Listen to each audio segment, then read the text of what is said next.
the earth is big, the universe is even bigger. If you find problems to work on, there are millions of problems that may possibly interest you. When I had joined IIT Gandhinagar was the only IIT I applied to for faculty position. So here I see that this campus is small and people matter.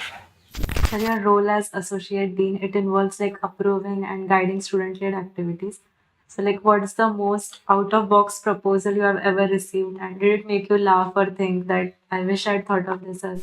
All that can betray you if you do not have faith in yourself. You may know everything, you will not be able to use it if you do not have nerves, if you do not have patience, if you are not able to recognize the window of opportunity that is there for only so long. So, coming back to the main question, I think this is the $1,000,000 question everyone has been waiting for, is that as your role of the associate dean of student development, you've obviously encountered a lot of challenges in balancing creative freedom with accountability. So there is this perception among students that the system, whether it's the Senate, the SBAC, or any activity approvals that need to be done, that the system is too rigid. Having said that, I tell you that almost all the proposals we receive, they get approved. Almost all.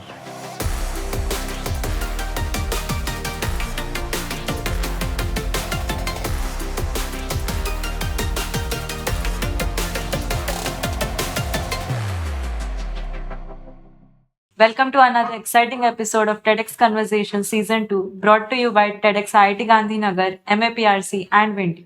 My name is Swamini. And my name is Yashaswini. Today, we have the distinct honor of hosting an extraordinary academic and a dynamic leader with us, Professor Manish Kumar, who serves as the Associate Dean of Student Development at IIT Gandhinagar. Professor Kumar is renowned for his contributions to performance-based earthquake engineering, seismic isolation, and cutting-edge innovations in 3D concrete printing, among many other fields. Welcome, sir. It's a privilege to have you here with us today. Thank you. I am honored to be here. So, sir, let's start with your remarkable educational journey. Like having studied at IIT Kanpur and later at State University of New York at Buffalo. So, how did these experiences shape your research interest and teaching philosophy? Well, if I look back, I see few aspects of me growing up that I would like to mention here. So, firstly, I was a curious child throughout my academic journey. So, I would also like to include not just IIT Kanpur and University at Buffalo, but also my school, high school, where I did my schooling. That was Netherhat School in the state of Jharkhand, deep into the hills. And these were all top schools of their respective regions. And one thing that was very common is that I would ask questions inside and outside of the class. And my teachers, my professors were very gracious. And I'm very grateful to all of them that they would take time to explain. So as you are young, you ask questions and 9 of the 10, looking back, did not make sense. But one was very good question, right? So they had patience to live with those 9 questions, waiting for the 10th one, which was to be interesting. As I grew up at IIT Kanpur as well as at Buffalo, I would ask questions in the class. The overall purpose would be that I am able to link the expressions, the formula, and everything to something that I have seen in real life. Something that I have known in the past, so that I'm able to digest it well. In short term, it helps you prepare better for the assignments. It saves you time on doing the assignments, and on the exam nights, most likely I would sleep by 10 p.m. or 10:30 p.m. Okay, so that was one factor that people were very patient in answering the question. Was the working on the problems that are relevant. You see, the earth is big, the universe is even bigger. If you find problems to work on, there are millions of problems that may possibly interest you. However, which problem do we choose? That defines us. And at IIT Kanpur, I had the privilege of working with people who were keen on working on problems that had some practical relevance. For example, during my MTech at IIT Kanpur, I was able to develop some models, some vulnerability models that have been used in many other studies and possibly even some practical applications. At University at Buffalo, some of my work made it as a reference in some of the nuclear standards there in the US. Some model that I developed was recently I was told that this has been used in the analysis of one of the world's largest telescopes. So telescope is a huge but sensitive equipment that must be protected from even a small intensity shaking, earthquake shaking. And thirdly, I see that the training of becoming independent, I think I got the first training at IIT Kanpur. There, for example, when I started after my BTech, I started working with Professor Sudhir Jain, and it would be like, well, he asked us to do something, we solved it, we sent an email to him, say Friday evening or Saturday evening, thinking ki now we are going to watch a movie, and in 2 minutes he replies, "What next?" Now, that is a drastic change. That what next? You see, so far during your undergraduate, you are always told what to do. You see, what to do, deciding yourself. That was a training towards the independence, and that happened quite a lot. So gradually, I started liking this mode of learning as well, and then eventually, that led me into pursuing the PhD, and this has been a fairly enjoyable journey so far. Thank you, sir. So we have now covered your educational qualification, and congratulations, sir. It's such an achievement, and I'm so happy to be sitting here in front of someone who's achieved so much. My next question is a little specific. Having covered your educational qualifications, you're deeply rooted in the field of civil engineering. So could you share with us what sparked your interest in this field and how over the years it has evolved into the broader areas you work on now? As you grow up, if you are in your hometown, the tendency is to get admission in the best school in the hometown. Then when you go to the higher classes, your tendency is to go to the best school of the state. As you grow even higher, you want the best college for your education. So in the whole process, there is one barrier all the time, and that is exams. You see, uh, the fact that I studied from the top school of my state, top school of the country, that also meant that I had cleared lots of exams, and anybody who does that. So, before clearing also, you need to prepare, like you have written 100 exams maybe in order to clear that one D-Day, right? So, there is a natural distaste towards education as a whole. Because for you, when you join the program, you feel like it's all about doing well in exam, somehow remembering a lot of stuff, developing the skills to solve the problem in short amount of time. And therefore, so when I entered IIT Kanpur, I had no intention to do civil engineering. Forget civil engineering. I had no intention to do engineering altogether. Okay. So the reason I went to IIT Kanpur because I spoke to some people around me. That time it was not the day of internet, and I think in our house there was not even a landline phone around that time. So you would speak to some neighbor who would tell you, okay, maybe that guy in the city might know something about IIT. So you rush to that person. That guy also doesn't have phone. You also don't have phone. So you reach his house and find out hai kya, and then you meet them. तो अच्छा अभी तो वो अभी घर पे नहीं है. इतने बजे आएंगे. So that's how that is how much effort you take to learn about what IIT is, what different departments are. By that time, one thing we had learned with some confidence, people had told us, and we got confidence in that, is that IIT Kanpur has the most rigorous academic program. And since we didn't know anything about whether it is electrical engineering, computer science, what is covered in that, chemical engineering for that matter, aerospace, civil engineering, there is no point in bothering about what engineering you want to do. You just, so only thing we had some credible data on was which was the best institute in terms of academics. See, that is where we decided to go. We got civil engineering, so fine, civil engineering. And one thing I had told myself, that as I am there, I would do it right, whatever I am doing. So even if I don't want to study hereafter, what I am doing at IIT Kanpur, I would do it right. That would mean that I would go to all the lectures, I would take all the notes, I would listen carefully what the instructor was saying, I would ask questions linking it to what I had observed, linking it to what I had known maybe from other courses, and I would do all the assignments myself.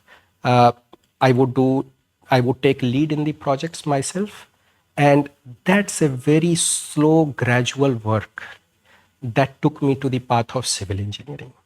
So one semester I was taking this course on steel design. That very semester we had that mid-semester break around Durga Puja vacation. So this was the 5th semester, if I remember correctly. And you had, I am taking the train journey from Kanpur to my hometown.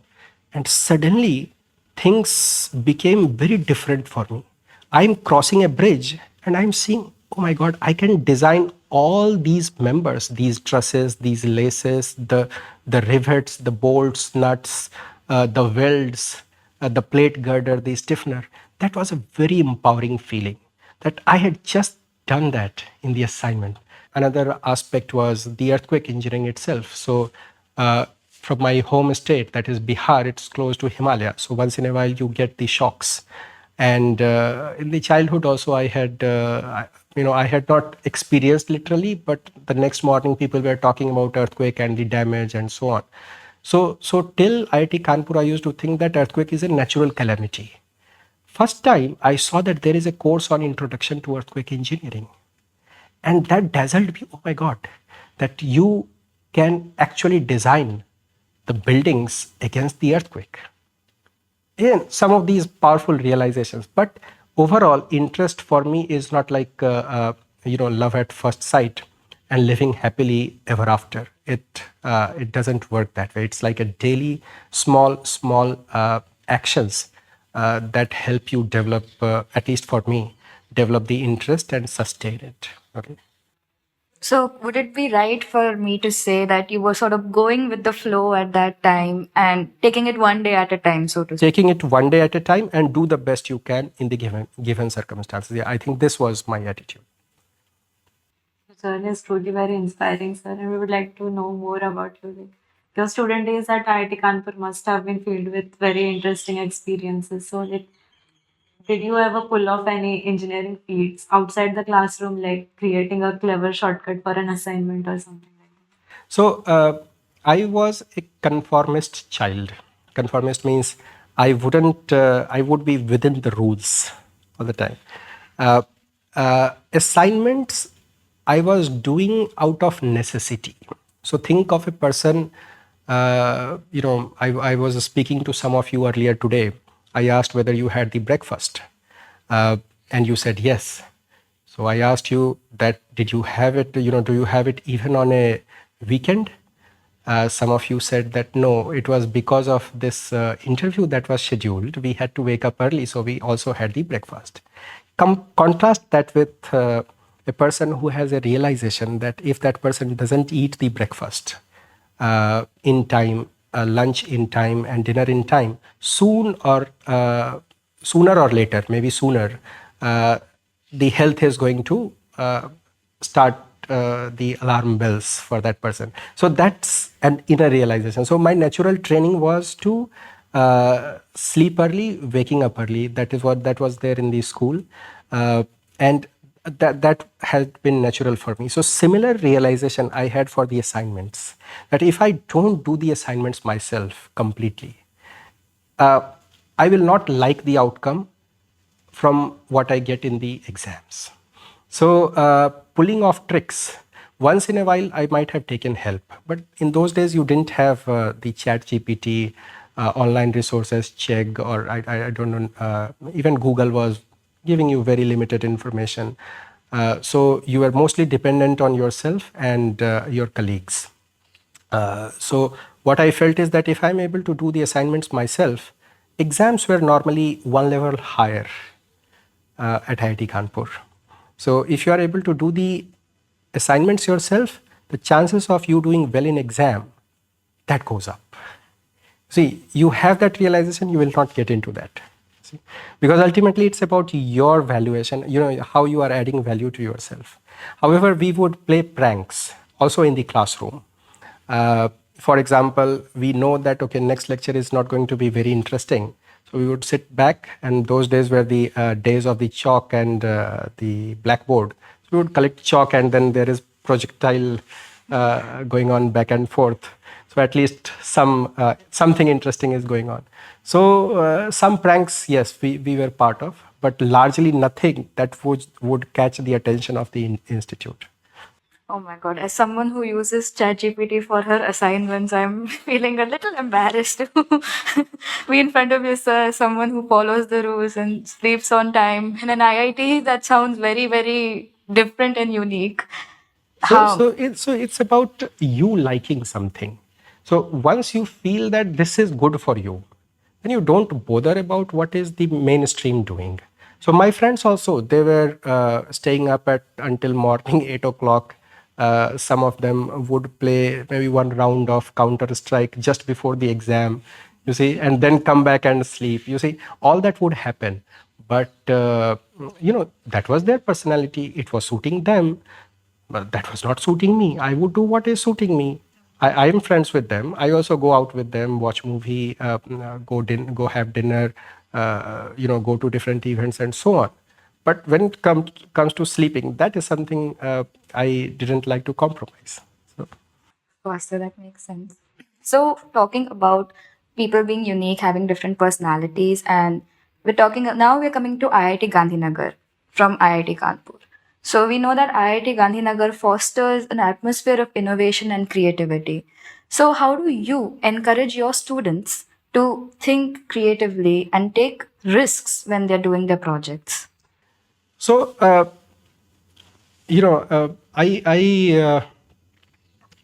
have experimented quite a lot, and like I had said, that one learning I had during my education at Buffalo and IIT Kanpur was working on problems that are relevant. So my PhD topic at the university at Buffalo was seismic isolation of nuclear power plant. Now, that problem was solved in the context of the United States. So they had some outstanding questions, and I worked on some of those outstanding questions. When I came here, one thing was clear to me, that I'll work on this topic, or for that matter any other topic, only when there is a taker. So now this student joins me as a PhD candidate and says that I want to work on seismic isolation. I say that, well, there is no taker in India. I'll work on it only when I see that there is a taker. So in a year or so, he comes back and says that he wants to work on 3D concrete printing. I say that I have never heard of that topic before in my life, because that requires understanding of the civil engineering materials, that requires understanding of robotics. I have not done ever anything. And we had an understanding that he would lead it and I would provide advice wherever necessary. Fast forward, today that chap is the CEO of a 3D concrete printing company, selling products, making profits. So selling products and making profits means that society is making use of what he is making. one very interesting outcome of his PhD was the permanent defense bunkers for the Indian Army.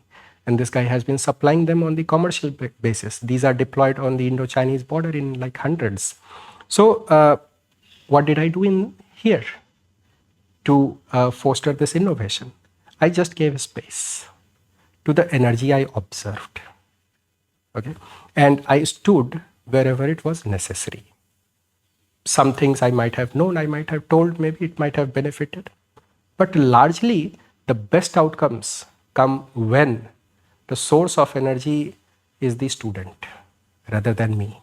However, when it comes to me, if I have recognition of a problem, I try to give the problem that is relevant, whether it is the undergraduate project or the master's or the PhD project, and likely I have not done it myself before. So the student knows कि इसको नहीं आता है, ठीक है? And in front of that, you have to put up a brave face and continue to do that.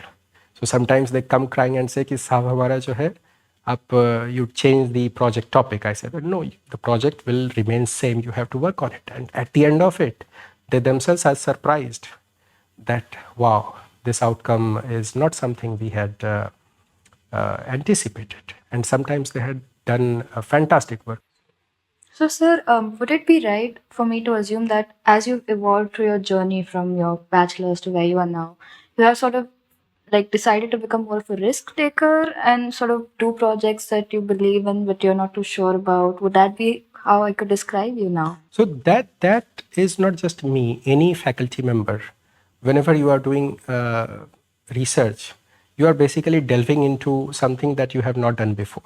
I take a step further, that I at times have built on from points where student and myself are on equal footing. See, so that much risk I can say that I have taken, and with over the years. So in the initial years, it was challenging. You see, because there is no data point of how it works for me at least, and gradually now I have learned that well, it can work. Our students are very capable.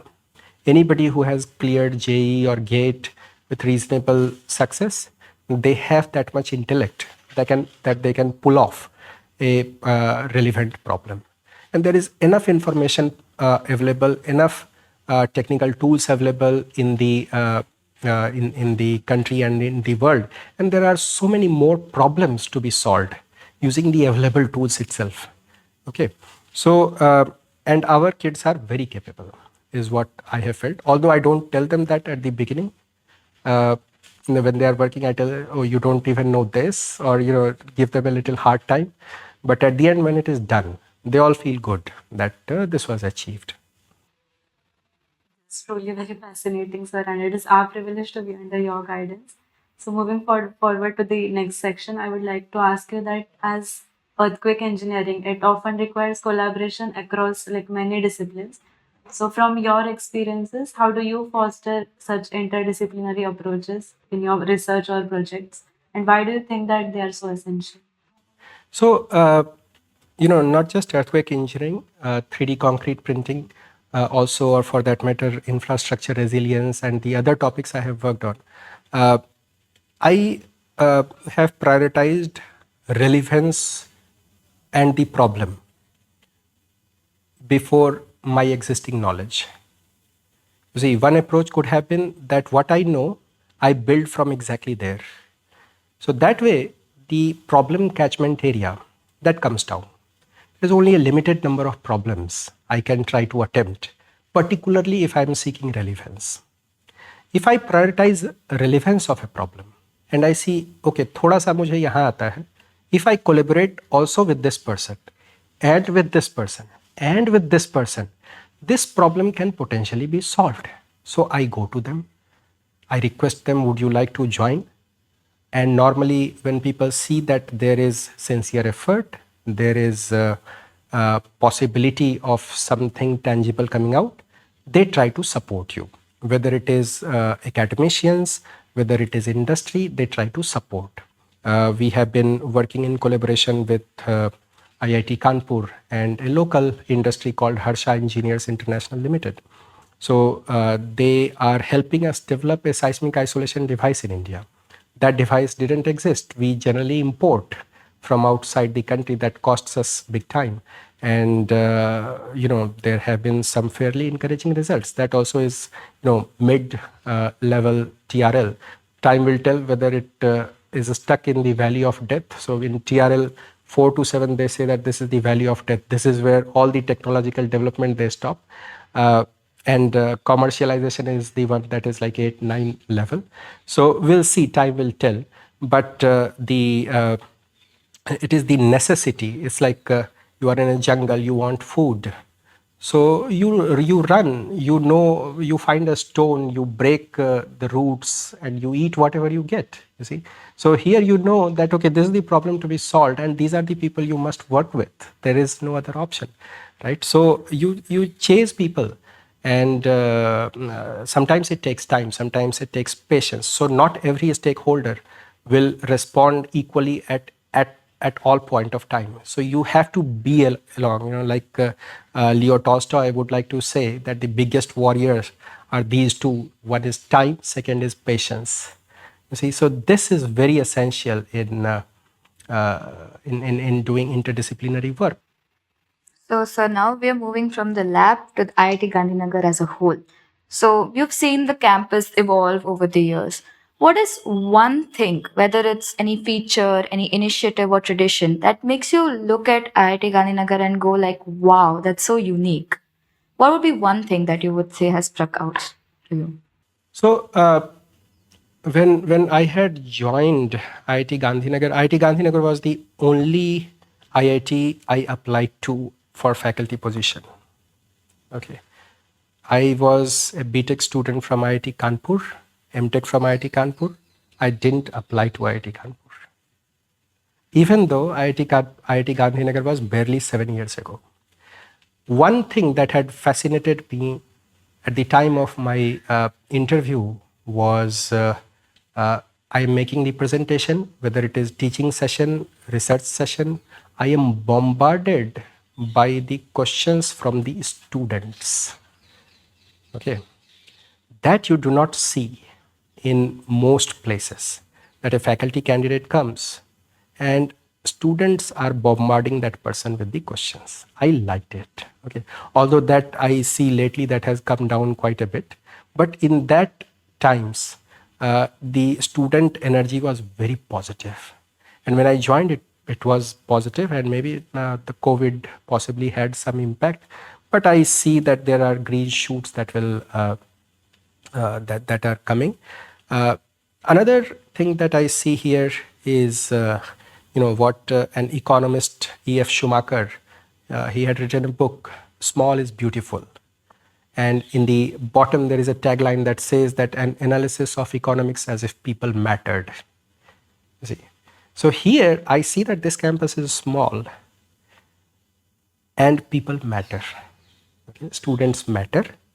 So Institute takes every effort to make every student feel that they are part of Institute. They are not just another roll number or email ID. I'm so glad to hear that, sir. As students of IIT Gandhinagar, we also feel part of the community, and I think even the faculty members and all contribute to that. So I'm really, really glad to hear that. So your role as associate dean, it involves like approving and guiding student-led activities. So like what's the most out-of-box proposal you have ever received, and did it make you laugh or think that I wish I'd thought of this earlier? So it might sound odd, but those proposals are actually government documents. So the people who prepare it, it starts from the council secretaries. They are fairly mature people, and they know what is not going to make it. So they don't waste their time on what is not going to make it. Okay. So normally the proposals that come for my review, they are fairly well reviewed. And in terms of proposal, we do not get too extraordinary. What I want personally, that more and more low input, high engagement proposals they come. Low input means low financial input. High engagement means they engage more and more students. So they give more platform. So I like that kind of proposal. It be it technical, be it sports, be it cultural, be it mathematics, be it anything. I like those kind of proposals quite a lot. And but I have been a part of SSPC, the Students Scholarships and Prizes Committee, and there, especially on the Explorer Fellowship, the students go. So this fellowship is like students are sent in a group of 2 or 3. Each person gets like some 35 to 40,000 rupees. They must travel across India, n number of states, in bus, in stay in dharmshala and that kind of thing.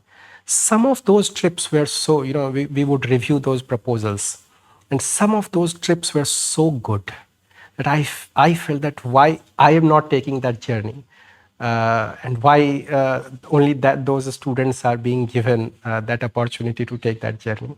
So yeah, so that one I am jealous of those students who went on those trips. Okay, sir. So now we are coming back to your role as faculty. Obviously, students look up to you, they look up to faculty members. What is the one guidance you would like to give students about making most of their time at IIT Gandhinagar, especially those who are juggling academics and extracurricular activities? What advice would you like to give to them so that they make the most of the resources they have and the most of the time that they are here? So normally, if there is a river flowing, you take water from it. That's a common sense. You are here, and most of your time, whether you like it or not, it's going towards the academics. Okay, so best use of IIT Gandhinagar, what IIT Gandhinagar has to give, is that you take courses sincerely. Okay, and it may appear a bit difficult, particularly when you are not used to waking up early. Uh, like if you have classes at 8:30 and your natural time waking up time is 11 o'clock, you will not be able to enjoy those classes, right? If you are not able to enjoy a class, you are missing out on it. Okay, so you need to tailor your habits in a way that aligns with the flow of the river. This is one thing I would like to tell. Do not miss classes, do not miss what is being covered in the classes. Ask questions if you do not understand. Okay, here you have faculty members who are very accessible. You can ask them and they will possibly repeat that thing for you. Okay, make effort and gradually you will start liking. Okay, that is how it works. You see, it is not that everybody gets to do what they like. Not everybody is as rich. Nobody has that kind of privilege. They end up doing what they have to do, and somehow they have to develop interest in what they are doing. You see, so this is one thing. Secondly, equally important is co-curricular development. So you are here, let's say, for 4 semesters or 8 semesters or 10 semesters. Tell for yourself that in this semester, I would start one thing new.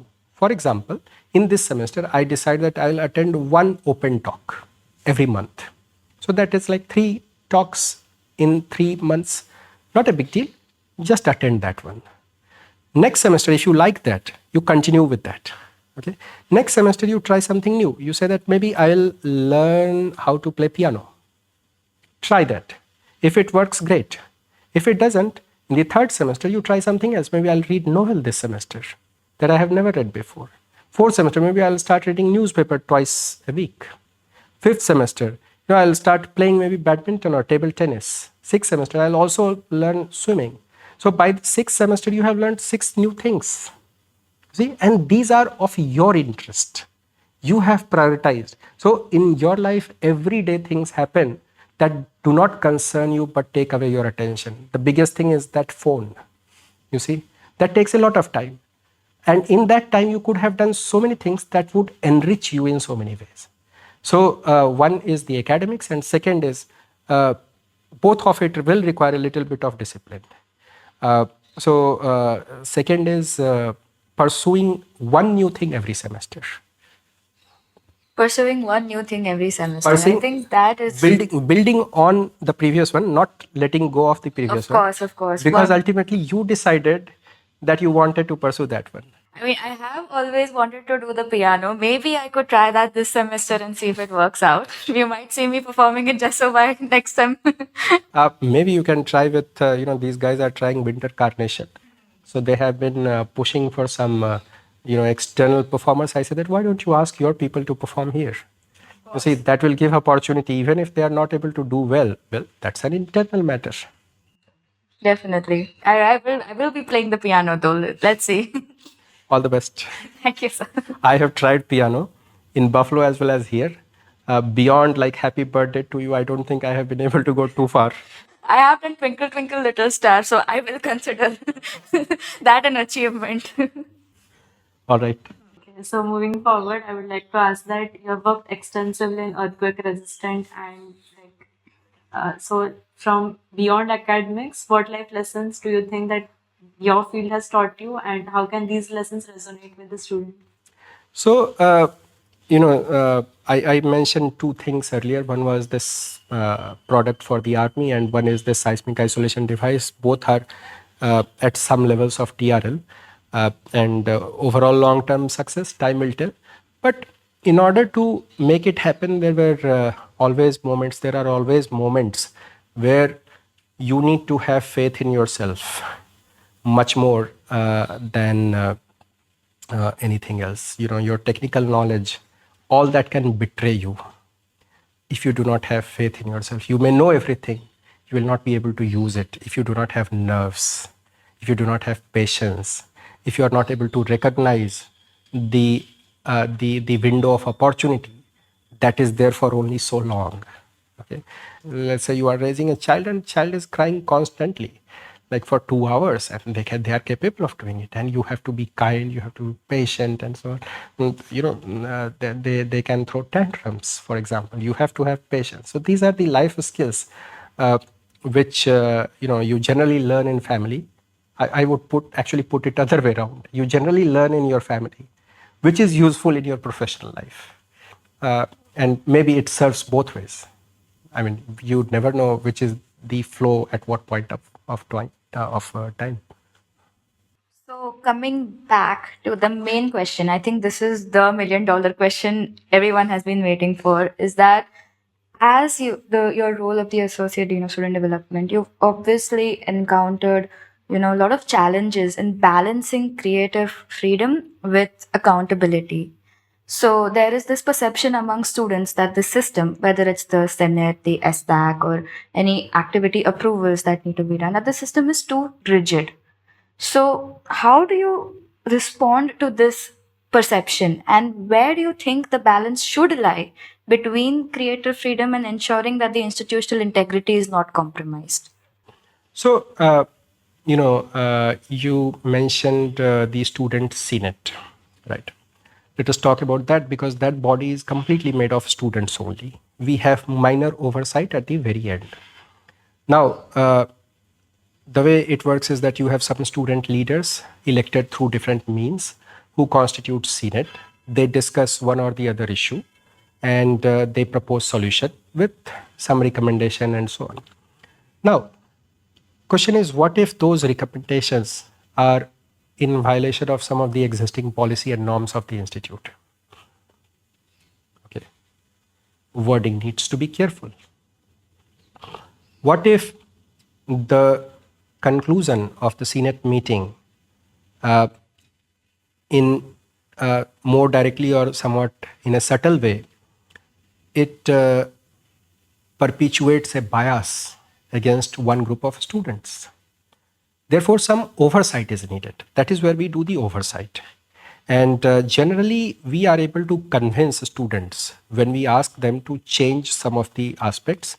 We tell them that this is the reason. And generally, I feel that those reasons have worked, not the authority. So we try to work with the reasons, much less the use of the powers when it comes to the student senate. SAC, I do not know.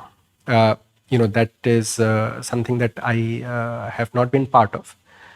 The financial matters, at any points, anything, even a penny that is spent, that becomes a subject of the government audit. Not government audit, I would say CAG audit. And student affairs at the end of it is accountable financially.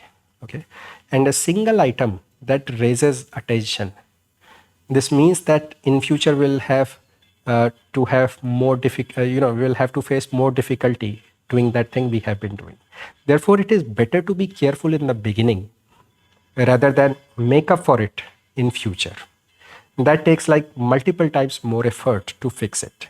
So what may appear rigid today, it is actually saving you from possible future troubles and loss of opportunities. Having said that, I tell you that almost all the proposals we receive, they get approved. Almost all.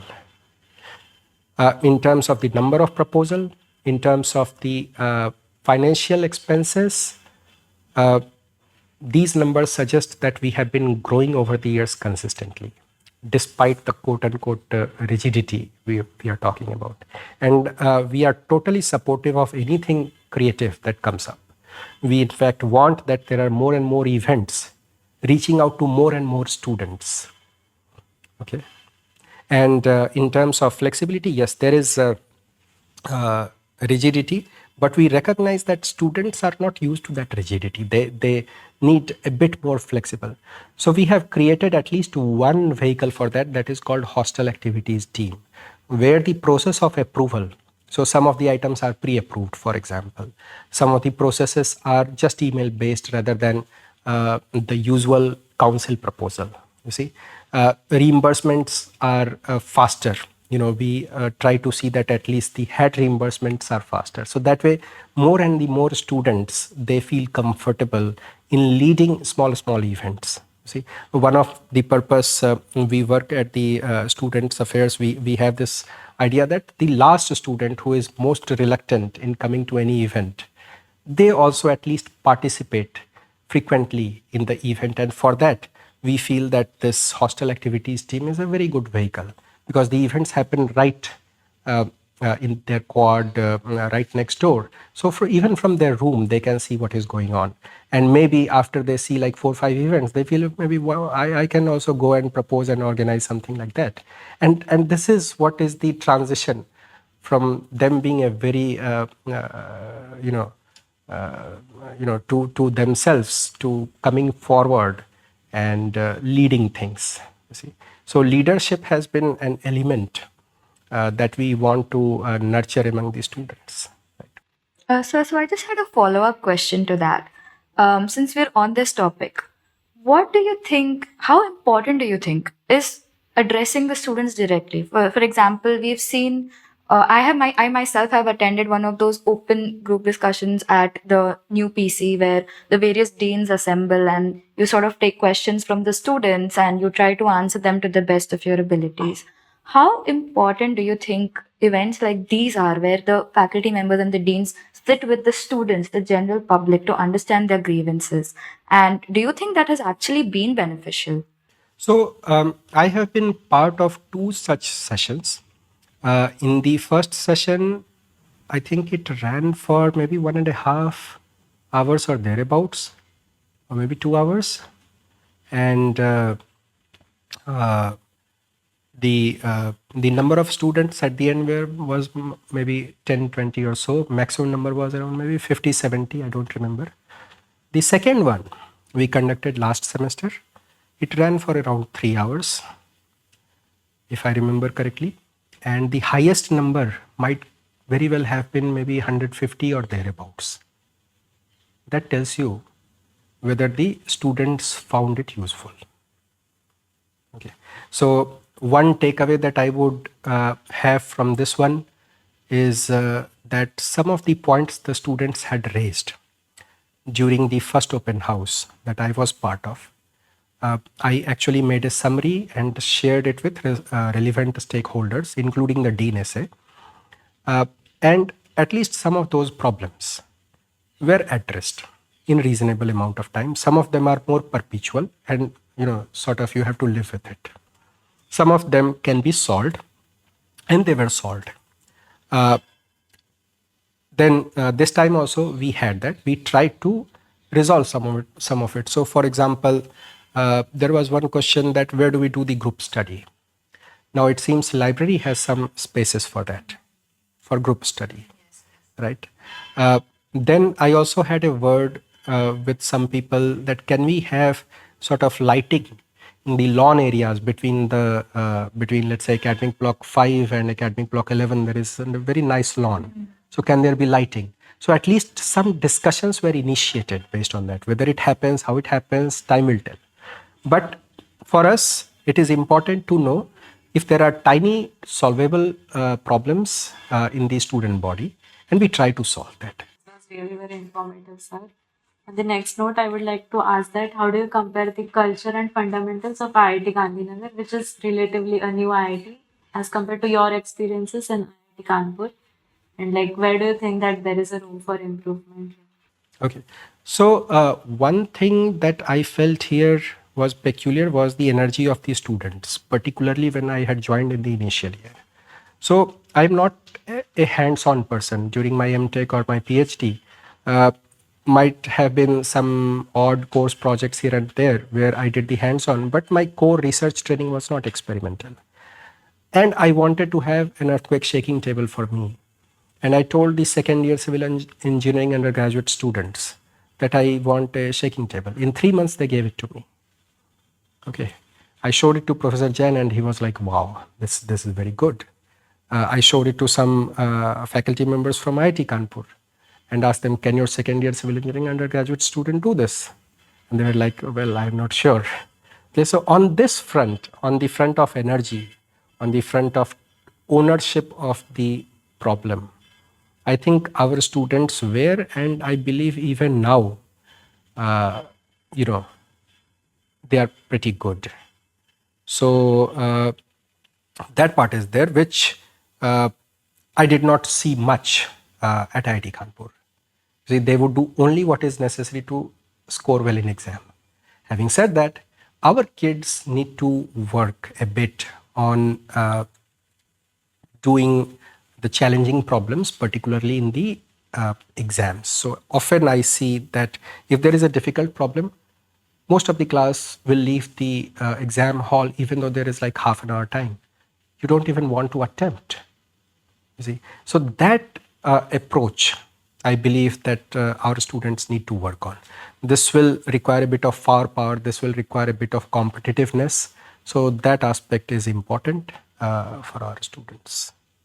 Right. Another angle, what I see is that the health of the relationship within our student body. So whether it is based on gender, whether it is based on the program of study, I think it is very healthy compared to the other IITs, and we need to think of ways in which we can capitalize on it more and more. Thank you so much, sir. Those were very great and inspiring words we heard from you up till now. Now we move on to the final and the most exciting part of the podcast, which is rapid fire questions. So we will be asking you a series of questions in this round, and you have to answer them in either one word or one sentence. Okay, so shall we start, sir? I will try. Let's begin. What's one book that has had a profound impact on your life? Hind Swaraj by Mahatma Gandhi. Okay, next question. If you weren't a professor, what career would you have pursued? Well, the society was pushing me into the administrative services, but if it was totally up to me, maybe I would have studied Hindi literature. Wow. What's one activity or habit you recommend to every student at IIT Gandhinagar? Sleeping in time, waking up on time. And that time is between, let's say, sleeping time not beyond 11, waking up not beyond 8. Oh my God. So that's the most difficult thing to do. And that is the most essential thing to actually develop, because the nature gives you reward for sleeping in time. And you miss those rewards if you don't sleep on time. Next question. What's your go-to phrase when students propose very ambitious ideas? I maybe laugh at that and I'll remember it next time if there is a catchphrase I use. So I'll remember it next time, and maybe I'll tell you. Definitely, sir. Next, if you could add one subject to the IIT curriculum, what would it be? Think uh, I would make not one but two subjects sort of compulsory for everyone. One is from the fundamentals to the applications of artificial intelligence. That possibly should be a course, should be a topic everybody should know. And second is a little bit of robotics. Everybody should be able to do hands-on. I think that there are some courses which encourage that, but at a level where each student is able to do one practical implementation. Since there are not these courses, I am chasing the technical council and the other people to conduct workshops so that each of our students, they know these things. If IIT Gandhinagar's mess were to serve your all-time favorite dish every day, what dish would it be? Okay. Now, so that can be puri, and because puri is a lot of fat, so my recommendation would be something along with that, some sabji that is at least green, to or maybe chana. Chana would be very good. So puri chana will be fine. Yeah. One thing you love doing the most outside of work. Uh, I like to play chess. I'm not very good at that.